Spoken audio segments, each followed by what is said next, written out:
यो छ हाम्रो पहिलाको टियु रङशालाको दृश्य र यो छ हाम्रो अहिलेको टियु रङशालाको दृश्य। साथीहरू म तपाईँलाई भन्न चाहन्छु कि हाम्रो टियु रङशालाको ढलानको काम अलमोस्ट पुरा भइसकेको छ र अब कुर्सी जडानको काम पनि सुरु भइसकेको छ। कुर्सी जडानको कामको लागि हैन कहाँको टेक्निसियन बोलाउनु भएको छ र कति दिनको भित्रमा यो काम सकिनेछ म तपाईँलाई भन्नेछु। यदि तपाईँ मेरो च्यानलमा नयाँ हुनुहुन्छ भने मेरो च्यानललाई सब्स्क्राइब गरिदिनु होला र बेल आइकनलाई अलमा राखिदिनु होला। आउनुहोस् त म तपाईँलाई भन्छु कि कहाँको टेक्निसियन र कति दिनको भित्रमा यो काम सकिनेछ।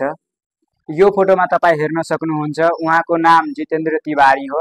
उहाँ इन्डियामा हैन सिवान जिल्लामा बस्ने टेक्निसियन हो। उहाँलाई हाम्रो टियु रङशालामा कुर्सी जडानको हैन ठेका दिनु भएको छ अनि उहाँले भन्नुभएको छ कि म योभन्दा पहिला पनि एकदमै ठुलो ठुलो स्टेडियममा हैन कुर्सी जडानको काम गरिसकेको छु र यो स्टेडियममा पनि म 1 महिनाको भित्रमा यो कुर्सीको काम सकाउने छु र 1 महिना पछि म यो कुर्सीको जडान सकाएर म यो स्टेडियमको एकदमै भ्यू बनाले दृश्य नै चेन्ज गर्नेछु। एकदमै योभन्दा पहिलाको जुन भ्यू छ अहिलेको जुन भ्यू छ योभन्दा राम्रो भ्यू म हेराउने छु। किनभने जुन डिजाइनले मलाई कुर्सी हैन लगाउन, जुन डिजाइनले कुर्सी सेट गर्न हैन मलाई भन्नुभएको छ म त्यो अनुसारले म कुर्सी लगाउने छु र जोइन गर्ने छु र 1 महिना भित्रमा म यो कुर्सीको काम सकाएर म हैन यो स्टेडियमको म भ्यू नै चेन्ज गर्ने छु।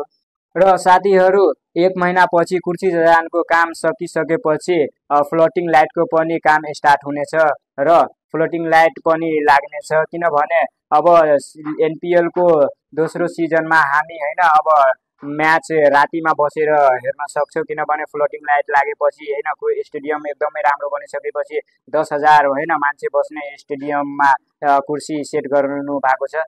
साथीहरू यदि हामी पहिलो सिजनको कुरा गर्ने हो भने पहिलो सिजनमा हामीलाई एकदमै गाह्रो भएको थियो म्याच हेर्नको लागि। किनभने हामी तल बसेर म्याच हेरेको थियो हैन 90% हैन जनाले तल बसेर म्याच हेरेको थियो हैन।